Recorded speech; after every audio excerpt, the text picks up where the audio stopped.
here's how you pursue a career. This is sort of the opposite to pursuing scientific truth, and one is invent a scale or a construct, or rename a scale that already exists, refuse to validate it, so you don't actually test it against anything where it's a critical test, and then correlate it with some other phenomena that maybe doesn't exist. So I can tell you a couple of examples of that.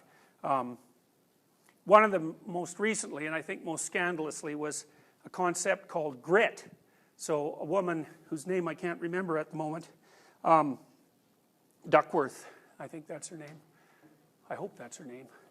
Anyways, she did some research at the West Point, which is the place where the Americans train their soldiers, and she was trying to figure out what predicted their achievement. And what she found was that there were questions in a questionnaire that she called grit that predicted performance. And this was big news, man. Like, she got a MacArthur Genius Grant for this work, which is a very rare thing to get, and it was like headlines all over the place. Grit. And now, if you look at the federal government's publications on improving education in the US, it's like, well, we have to teach our children grit. But if you look at her paper, you find out that grit, which is derived from a questionnaire, and we already know the questionnaire rules, right? What's the questionnaire rule?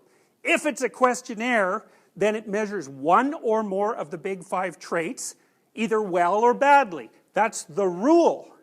Well, her grit questionnaire correlated with conscientiousness like at about 0.75. And she said, well, that only accounts for 50% of the variance, 0.75 squared.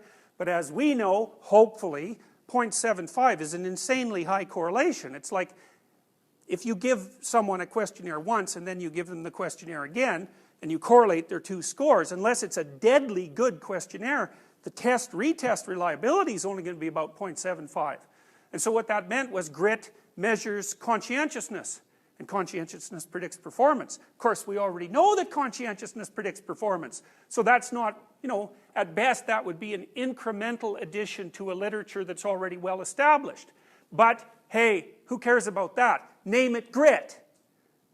And then, your career progresses rapidly, especially if you're talking to people who are clueless, but you warp the whole structure of say the educational establishment, because now they're all shorting out in the US about teaching students grit.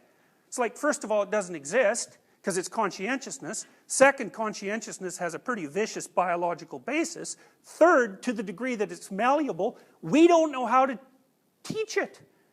No one, I've never seen a study ever that showed that it increased people's conscientiousness.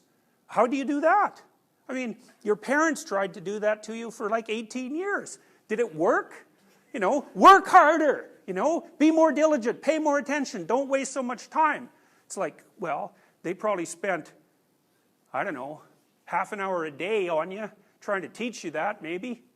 It's like 150 hours a year. It's about 2,200 hours over the course of your life, assuming that they were that diligent.